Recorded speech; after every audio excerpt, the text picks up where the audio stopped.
So, I just finished Boogiepop and Others the other day, and I wanted to make a short video giving my thoughts and general opinions on it. I'm going to go ahead and get a spoiler-free review out of the way up front and then get into a little more detail of the story after. Um, Boogiepop and Others is fundamentally a book based around the core conceit that no singular character has a full understanding of the events that unfold throughout the story, and I really enjoyed that, to be honest. I was a little skeptical at first, but I think they pulled it off in a really satisfying way.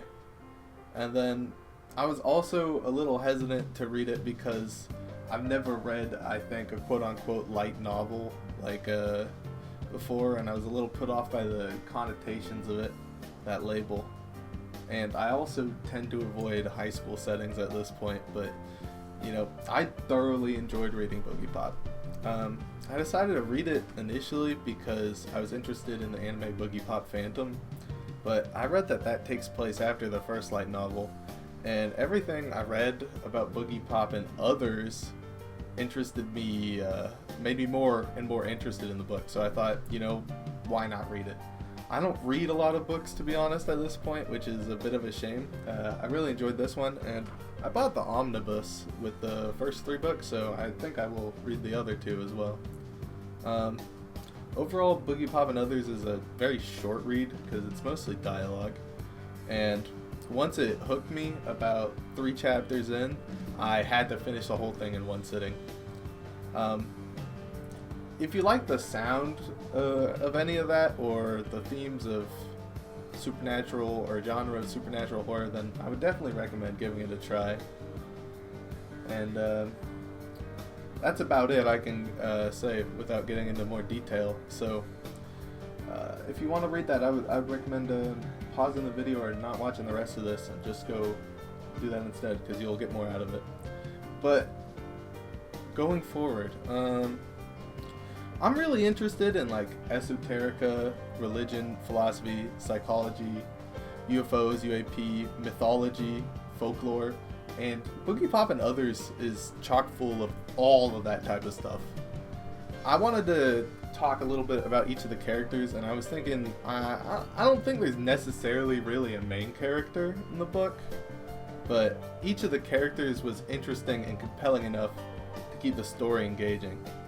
I will say, personally, the first chapter with Toka's boyfriend as the point of view character is kind of slow for me, and but it starts to get more interesting after the phone call to her house.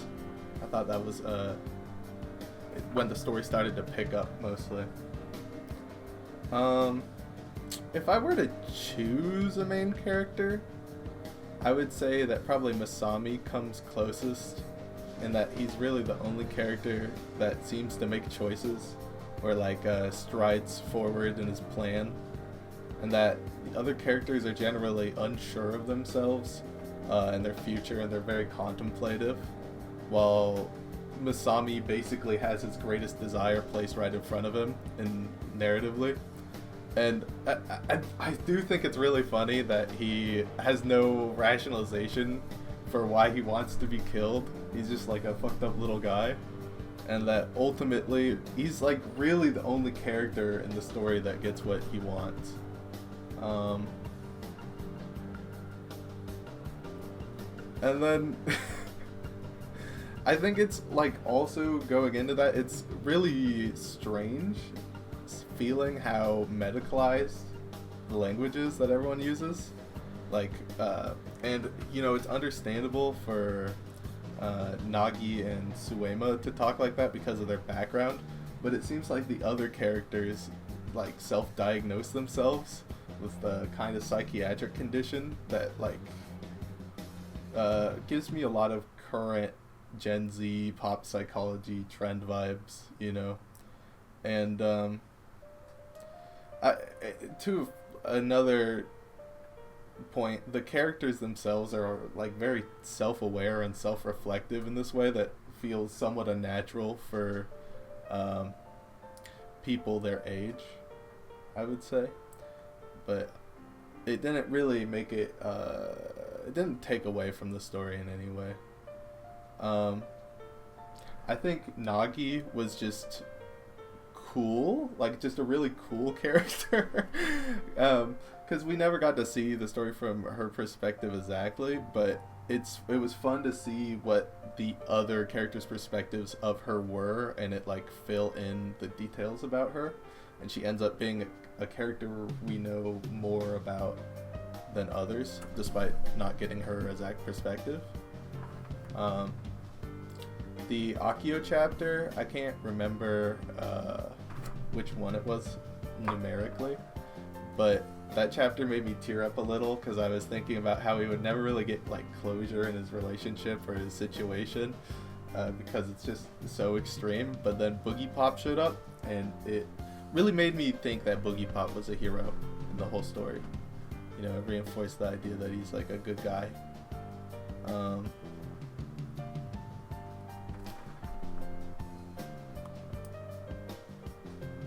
Echoes is probably the least interesting character to me overall, in terms of like he doesn't really have a major personality, but I still think he's pretty fascinating because he's reminiscent of these classic UFO or alien stories where the powers that be get a hold of their an alien or like their biologics from a crash site and they experiment upon them. In this case, they somehow create an evil clone of Echo called Manticore, and it's mentioned that he's over-evolved at one point, or I think at multiple points, but I'm not really sure what they were trying to get across with that information. I think perhaps he like became too human, or like too much of a human, or maybe he went like too far into humanity's evolutionary future and gained telepathy or something. Because that's not really described. He's not supposed to be able to talk to people, like he was designed to not be able to talk to people, but he has telepathy. And then it's also interesting to me that he feels responsible for the creation of Manticore, and he decided to deal with it, or that it's his responsibility to track it down, stop it. And then he's an agent of like a cosmic intelligence that was sent to determine if humanity is fit to continue living, essentially. And he's also able to convert his body, or his physical body, to data in the form of light, and presumably vice versa, because that's how he got to the planet. And I think like in that way he's a lot like an angel.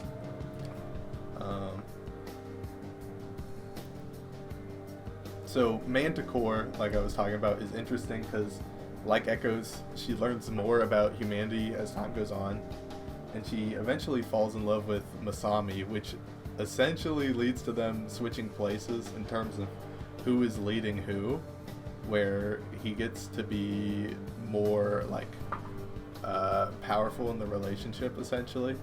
And then I also wonder what she knew before meeting Masami, because she was able to communicate with him.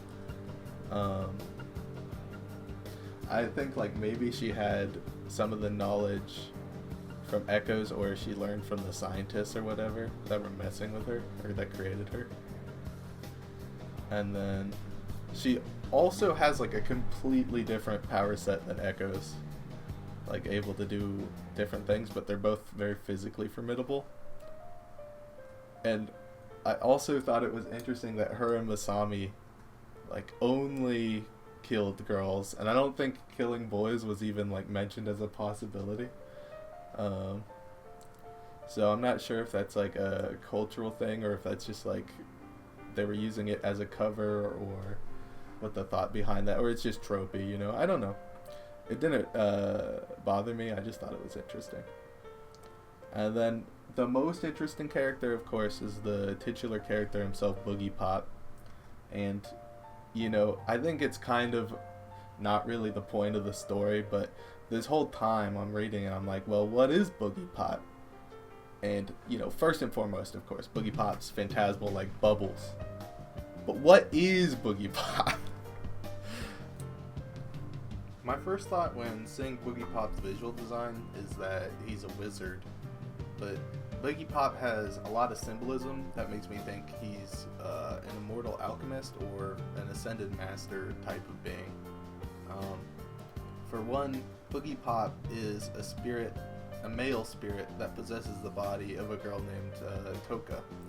And that is a relevant symbol because it's the rebus, or the divine hermaphrodite, that's the end product of the magnum opus in alchemy. And also, furthermore, Boogiepop appears to protect humanity. And Boogiepop is a unity of opposites in a lot of ways, where it's a male spirit in a female body, and they have divine or supernatural foreknowledge, but Boogiepop fights the supernatural enemies using a mundane weapon. And Boogiepop is a divine or supernatural protector, but also Boogiepop is a harbinger of death, because when Boogiepop appears there is adversity coming, And in the story it's remarked upon that Boogiepop creates a lot of folklore essentially surrounding itself just by its appearance, that it's an assassin, or it's remarked upon by every character that Boogiepop is androgynous, which is why I think it's so important for the symbolism, because it's literally remarked upon every time Boogiepop is spotted. And the one symbol that I can recognize on Boogiepop's original design, they have a yin yang or taijutsu clasp in the center of their cloak, which is another symbol of unity of opposites. It's just the Eastern one. And additionally, the last thing I think is that Boogiepop speaks in an antiquated way. So I would like to know more, because originally it's Japanese, of course, about what you can tell by the way Boogiepop speaks, like if it's a certain era of speech, or ways that might be lost in translation, or details, just because antiquated Japanese is not going to be easily translatable in a way that makes sense to English. All of these things combined lead me in the more supernatural direction as an explanation for Boogiepop, rather than the mundane split personality explanation. And also, he fucking teleports. He apparates around, at least in one of the chapters. So overall, I really enjoyed it. I think I'm going to read the next two books. I'm not sure if I'll watch Boogiepop Phantom first, or I don't know, because I have the omnibus here, and so I haven't decided yet. I probably will watch Phantom, but I'm not sure if I'm going to watch it before reading the books, because I really enjoyed reading this, to be honest. It was a very easy read, so I hope the next two are that good.